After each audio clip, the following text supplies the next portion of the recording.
At muli pong nagbabalik ang memo. So ito na nga maswerte po tayo kasi kasama po natin ngayon ang representante po ng Kamanggagawa Party List. Sa mababang kapulungan, walang iba kundi si Congressman Eli San Fernando. Good morning, boss. Yan nga tinatanong namin, Eli ba or Eli? Eli. Pero lagi ko sinasabi, it's up to you to determine or determine. Determine. Alam mo, na importante na nakasama ka namin dito. Kasi ang dami namin tanong para sa'yo. Una, kumusta na ang naging pakikipag-usap nyo sa DOLE? Ano yung mga konkretong commitment ng ehensya sa ilalim ng Acting Labor Secretary Francis Tolentino? Tol din ba yung tawag mo sa kanya? Hindi. Boss. Boss. So, kumusta yung koordinasyon sa DOLE ngayon? Una, thankful kami. Kasi 4 years in the administration, first time na nag-imbita ang Department of Labor and Employment. Ibig sabihin yung first 4 years, incompetent sila. Ayun ba yun? Hindi, very straightforward naman. Diretso, Sinasabi ko sa kanila na hindi man lang binigyan ng pagkakataon yung mga manggagawa na maimbitahan man lang. Mapakinggan doon sa entablado nila. So, itong pagpasok ni Secretary Tolentino, gaya nga ng banggit ko kahapon, it's a good step. Magandang ginawa niya na imbitahan yung mga manggagawa at makapagsalita kami doon at mailahad. Ano ba yung problema ng mga manggagawa? And of course, maghanap ng paraan paano namin susolusyonan yung mga problema. Meron bang specificong agenda na binigay sa inyo? Actually, mga talking points, kumbaga? Wala naman. Pero exploratory meeting yung nangyari kahapon. Hindi kaya optics lang to, politika lang kunwari. Titingnan natin. Titingnan natin kasi kakapasok lang ni Secretary Tolentino at senador siya. Wala siyang background actually sa labor . So, kaya tinitignan natin, we view it with caution and I'm very candid naman about this. So, we view it with caution at alam naman natin, gusto niya na may mapatunayan bilang bagong talaga na labor secretary. So, we will see kung ano ang ganyang gagawin. At meron naman siya mga pronouncement at commitment kahapon. So, pangahawakan natin yon. So, bibigyan natin siya ng pagkakataon na maipakita kung gaano talaga siya kaseryoso sa usapin ng mga manggagawa. And we welcome yung ilang mga pronouncement niya. Una na dyan, yung doon sa labor inspection. Alam naman natin, napakalaking problema ng labor inspection sa bansa. Pangalawa, personally, sinasabi niya na he supports yung wage increase ng mga manggagawa. Pero hindi niya basta-basta masasabi yan dahil nasa DOLE na siya, nasa executive na siya. Pero nung senador siya, isa siya sa mga nagtulak ng wage increase. So, kaya binanggit niya rin kahapon yan. Pangatlo ay yung basic labor standards. Kung medyo mahirap yun doon sa usapin ng pagtataas ng sahod, at least yung pagpapatupad ng basic labor standards. And he committed. Kaya yung pag-uusap at pagkikita namin kahapon, napakagandang bagay yan. At sinabi ko nga, nawa ito ang umpisa ng mas marami at sunod-sunod pa ng mga diretsahan at masinsinang dialogo. Something that the previous secretary did not do. And I'm wala naman kayong galit, ha?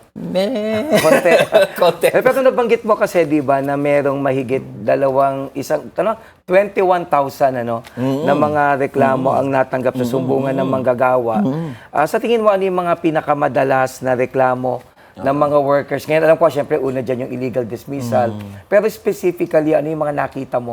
Ang problema nila? Ang number one, attorney, ay yung hindi pagbabayad ng government-mandated benefits. So, kinakalta sa sahod ng mga manggagawa pero hindi hinuhulog yung SS, PhilHealth, Pag-ibig. At malalaman na lang ng mga manggagawa yan at the time na kakailanganin nila, halimbawa, na ospital, siyempre, magbibiling yan. PhilHealth. Pagkita nila doon sa PhilHealth, bakit walang bawas, bakit hindi man lang na-cover, sasabihin sa kanila, wala po kayong hulog . Baikli lang, paano ba monitoring nga niyan? Kasi of course, under the law, you can sue the employer. Pero anong monitoring na pwedeng gawin ng DOLE to making sure that all these are remittance, all these are actually remitted? Kaya nga dapat dyan papasok yung labor inspection. Kasi makikita na agad kung naguhulog ba, nagko-comply yung mga employer doon sa mga paghuhulugan ng government-mandated benefits.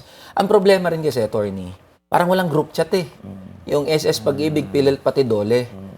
Supposedly, kapag in-inspect na ang isang business establishment at nakita na hindi nga nagko-comply o hindi nagbabayad yung employer doon sa government-mandated benefits, dapat i-alerto na ng DOLE yung SS, Pag-ibig, PhilHealth. Kinausap, sa bahagi namin, kinausap namin isa-isa .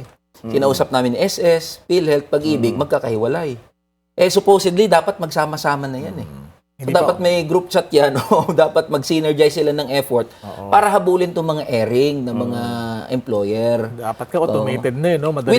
With the goal in mind, ang pinag-uusapan naman natin, hindi to dagdag hindi dagdag sahod Pinagtrabahuhan to ng mga manggagawa na ikinakaltas doon sa payslip nila. Tapos hindi hinuhulog. At malalaman na lang ng mga manggagawa na wala palang hulog at the time na kakailanganin nila. Kawawa naman. So kaya si Dole, merong kapangyarihan dyan.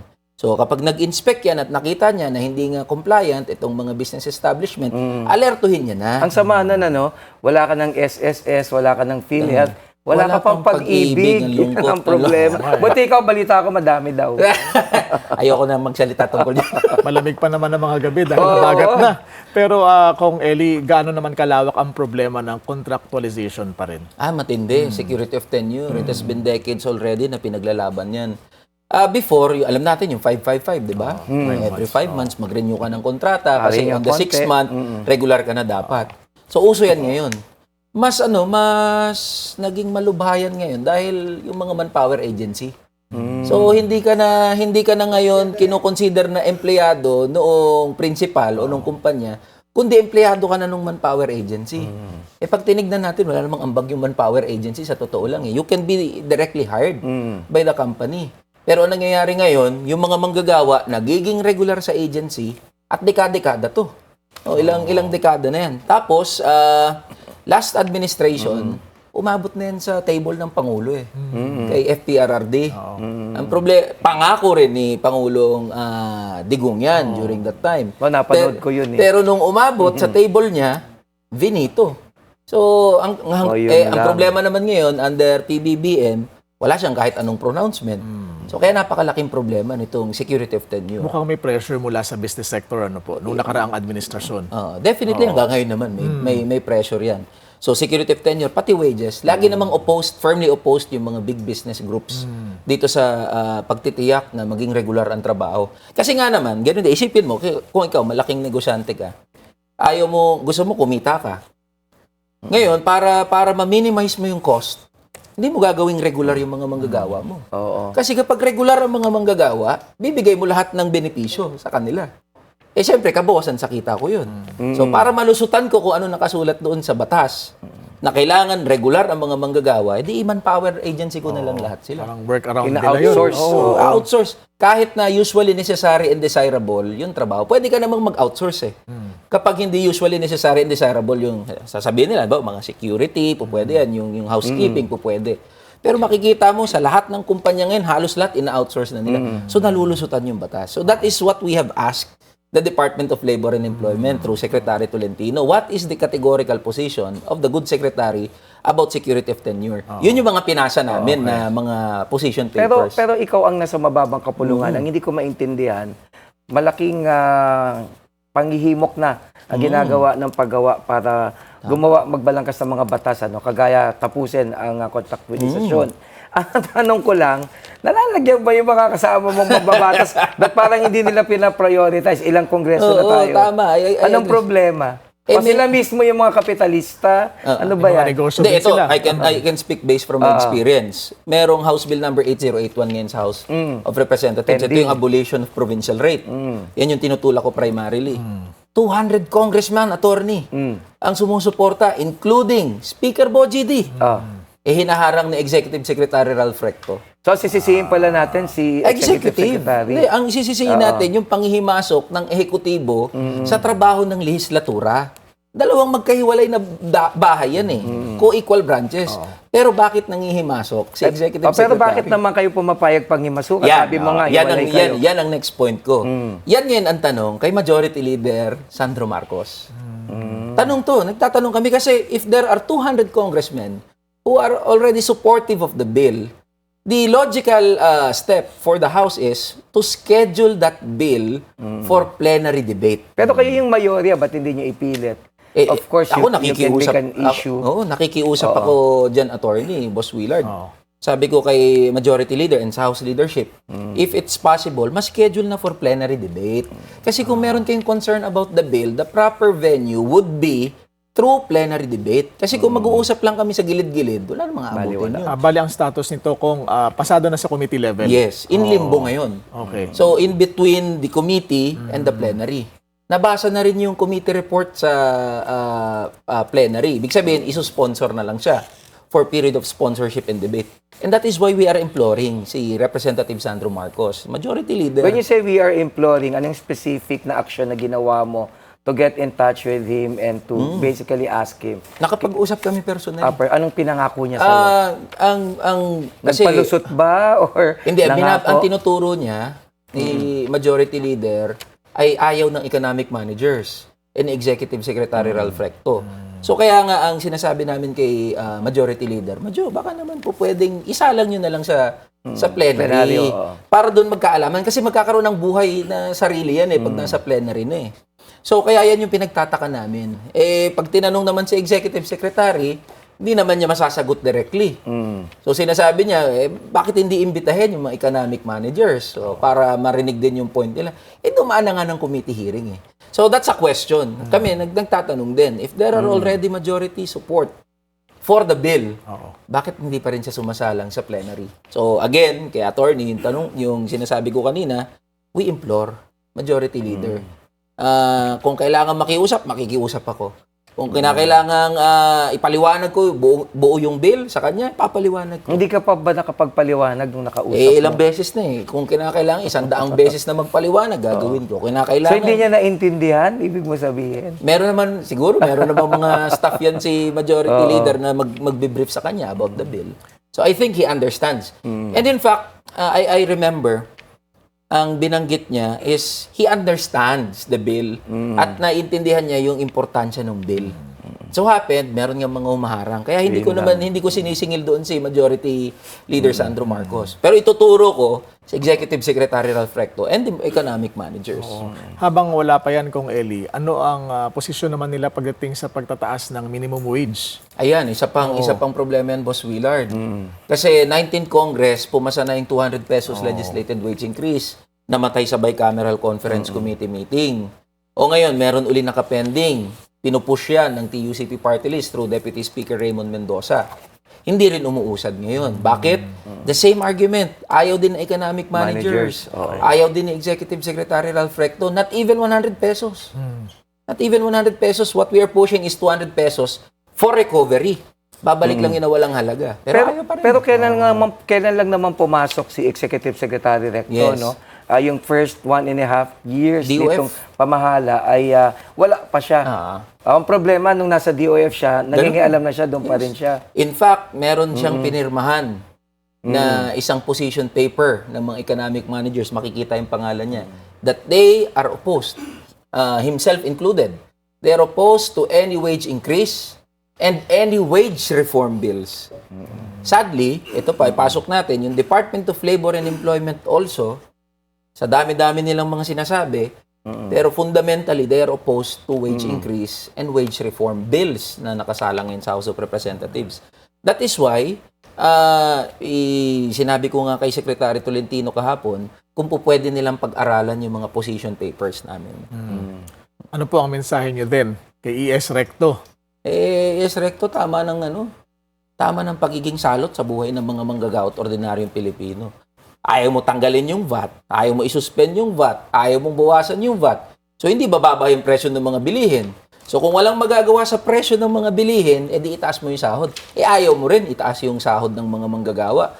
Umo-oppose ka sa pagtataas ng sahod ng mga manggagawa at pagbubuwag ng provincial rate. So, anong tawag sa kanya? Tawag sa kanya, salot. So, tigilan niya na ang pagiging salot sa buhay ng mga manggagawa at patunayan niya na talagang meron siyang pagkalinga o meron siyang pag-intindi sa kalagayan ng mga manggagawa. Sadly, Boss Edward and Boss Willard, ang gusto kasi nila puro ayuda na lang Ayuda. Walang problema sa ayuda. Pero kung yan lang ang solusyon na inahapag mo, ayaw mo pababain presyo, ayaw mo itaas sahod, bibigyan mo kami ng ayuda, ang tawag doon, pambabastos yun. Hindi pa pwede. Pambabastos sa manggagawa, sa middle class at sa minimum wage earners. So kaya kay Executive Secretary Ralph Recto, please, tama na yung tama na panghihimasok sa trabaho namin. Hindi lang mga said that, mambabatas. having said that, Kong Eli, anong realistic chance na maipapasa pa talaga itong halimbawa legislated wage Yes. hike? Sayang kasi ang layo na ng inabot niya, nasa BICAM na, at ang pagbasa nitong provincial rate at wakasan ng ENDO. Anong mga realistic chance nito? Kung ngayon kasi, ito papasok na tayo sa second regular session ng House. So by August, kalahati niyan, yun lang yung puwang para sa gumulong yung mga bills. The rest kasi magba-budget season na eh. So ang tinitignan namin October, November, December, may maliit na espasyo na lang eh. By 2027, attorney, tsaka Boss Willard, election season na yan. So medyo lumiliit yung tsansa. Pero hindi kami nawawalan ng pag-asa. Hindi kami nawawalan ng pag-asa. Pero mag-iba lang tayo ng issue, ano? Kasi alam naman natin may 2 estudyante sa Ateneo na namatay, ano? At alam din natin, batid natin na yung kontrata nila sa mga paaralan para silang manggagawa na sinisweldohan. And in fact, ano, may mga labor groups na yung panawagan nila na isama sila sa protection, ano, ng mga manggagawa kasi yung mga student athletes ituring sila na parang mga workers or mga trabahador din. Sa tingin mo, dapat bang isama talaga sila sa usapin ng, for example, occupational safety and health principle? Kasi 'di ba itong mga student athletes, because they receive compensation from their respective universities, para silang nagtatrabaho. Agree. Tama yun, Attorney Edward. Dapat maka-receive sila ng mga, kung ano nag-a-apply na basic labor standard sa mga manggagawa, dapat mag-apply din dun sa mga student athletes natin. Especially yung talagang meron nakukuhang compensation. Kasi, alimbawa, ito, yung mga na-aksidente na mga estudyante sa Ateneo. Ang daming mga dapat tignan dyan, yung occupational safety and health standards. Kung paano ipinatupad yan ng kanilang coach. Kasi yung coach ay empleyado ng Ateneo eh. Yes. So kaya magpa-file kami ng resolution actually in aid of legislation patungkol dyan. Para makita natin ano yung mga paglabag, una, nung coach, pangalawa, nung Ateneo, at pangatlo, paano mapoproteksyonan yung mga student athletes natin. Ayun, napakaganda pala. Dito naman tayo sa usapin ng special session Ayan. na tinatawag ni PBBM sa Kongreso. Una, dadalo ba kayo sa special session scheduled on June 17 at ano ho ang inaasahan ninyong mangyayari dito? Oo, nag-confirm na ako ng attendance ko. Marami na rin nag-confirm sa amin ng attendance sa House of Representatives. Malinaw naman yung nakasulat doon sa pagpapatawag ni PBBM ng special session. There are several bills na gusto na maipasa. Oo. Pangalawa, para makapag-convene yung commission on appointments. Kasi ang daming natengge, hindi na appoint o hindi sumasalang sa CA. Pero let's be straightforward and honest about this. Alam naman ng maraming mga Pilipino kung bakit nagpatawag ng special session para ayusin yung gulo doon sa counterpart namin Para may sa quorum Senate. na. Yes. Oo. Yun Pero naman sabi naman ni Senator Villanueva, sinusunod niya lang daw yung kanyang konsensya. So, Buti, good for him. Tingin niyo po ba maayos na itong gusot sa leadership sa Senado? It is in our best interest na maayos yung gulo sa Senate kasi walang gumugulong na mga batas eh. At hindi nakakapagtrabaho yung Kongreso bilang 2 chambers. May mga naipapasa kami sa House of Representatives, nakatenga naman dun sa Senate. sa kanila may problema, kumbaga. Yung affairs nila medyo magulo recently. Pero mabilis lang, ano, dito sa special session, I know medyo long shot ito. Gusto ko lang pag-usapan yung contractualization nga eh. Bakit hindi ba ito maipasa-pasa? Is there a possibility that you can probably bring this up? Ang tagal na namin panawagan yan, attorney, tsaka Boss Willard eh, na magpatawag ng emergency session or special session o kahit ano pang session yan Para dito lang. para sa usapin ng mga manggagawa. Sad thing is, 4 na taon na si PBBM. Walang kahit anong panukalang batas o batas na naipasa tungkol sa mga manggagawa, especially when it comes to wages and security of tenure. Less than 2 years na lang ang natitira kay PBBM. Anong legacy ang iiwan niya sa mga manggagawa? At wag na siyang magtaka. Ito, binanggit ko. Very straightforward naman na binabanggit ko sa administration. Wag na sila magtaka kung bakit negative 15. Yung trust rating, yung net satisfaction rating ng Pangulo. Bakit? Sa National Concern Survey, laging nasa top 3 ang sahod ng mga manggagawa. And yet, the administration is not doing anything about the wages. Tapos magtataka sila, bakit negative 15? Ang mga popular na panawagan, itaas ang sahod. dagdag na benepisyo para sa mga manggagawa. Di ba dahil inaaway niya lang si Sara Duterte? Isa rin yun. Isa rin yun. Honest to goodness, isa rin yun. Masyadong busy sa awayan sa politika. Yung mga leaders natin. Yung mga concerns ng mga manggagawa na pag-iiwanan. Alam naman ng marami yan, attorney. Sahod, doon tayo lahat nakasalalay, no? Oo. Next month na rin ho, Kong Eli, yung SONA. Anong gusto niyong marinig mula sa Pangulo?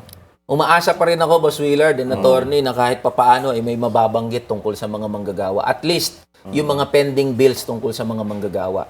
Kung hindi pa rin mababanggit yan ng Pangulo, may verdict na agad ang mga manggagawa. Ibig sabihin nun, bola, palabok lang yung kanyang SONA at walang silbi yan sa buhay ng ordinaryong Pilipino at manggagawa.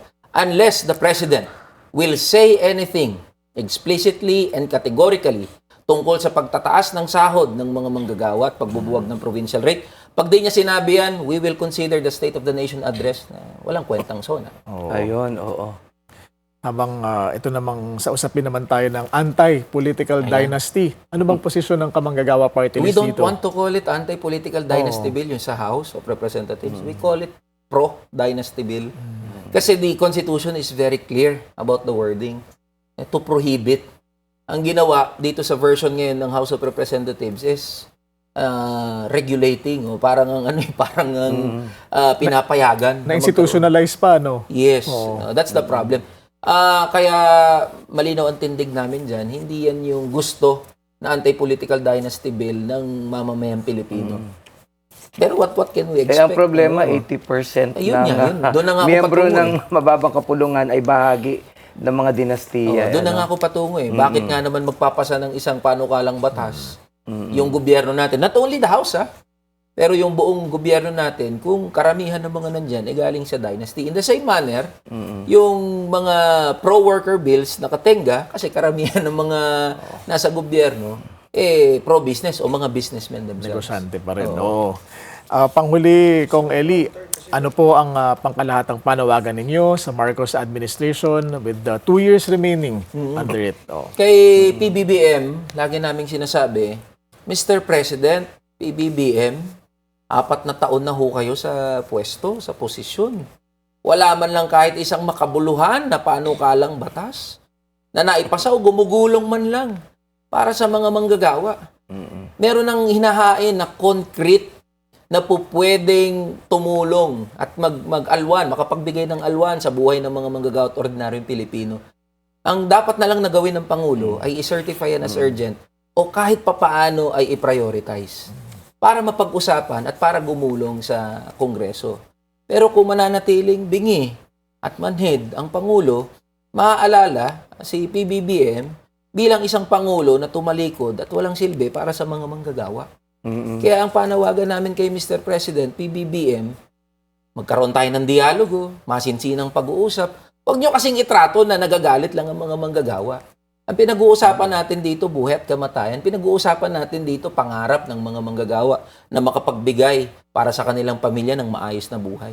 Hindi naman tamad yung mga manggagawa. Hindi naman kulang sa ambag sa ekonomiya natin. But the problem is, hindi patas tumakbo ang ekonomiya natin. Kaya Mr. President, lend us your listening ears. Ang pangarap mo, sabi mo, bagong Pilipinas. Ano pa bang mas makakapagpabago ng ating bansa kundi ipasa natin itong mga panukalang batas na to? So that is our call, and come SONA, State of the Nation Address, we are ever hopeful na kahit man lang itong mga panukalang batas na ito ay mabanggit mo sa yung State of the Nation Address. Total, madalas naman na nasa Menjola ang mga manggagawa. Sana, ano ba naman yung papasukin na lang? Malapit na yung gates ng Malacanang. Ando doon na rin lang. Oo. Maraming Problema, ang daming harang. barikada, no? Hindi na makatawid. Maraming salamat po sa inyong oras, Kamanggagawa Party List Representative Eli San Fernando.